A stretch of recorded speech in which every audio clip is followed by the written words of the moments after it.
In this expression, we have one subtraction, one multiplication, and one parenthesis. Inside this parenthesis, we have one subtraction. Here we have a multiplication because in mathematics, when a number is placed next to parentheses, it means multiplication. And we usually don't write the multiplication sign for brevity.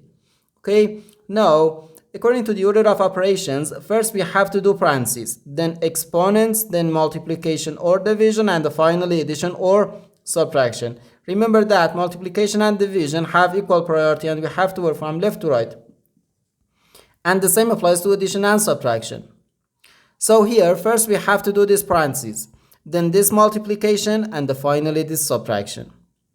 Inside this parentheses, we have 8 minus 3, which gives us 5. So 8 minus 3 then times 5.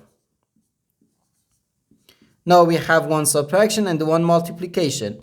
According to the PEMDAS, multiplication has higher priority than subtraction because multiplication comes before subtraction.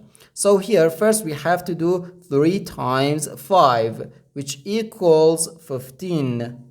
So 8 minus 15 gives us negative 7. And this is our final answer to this problem.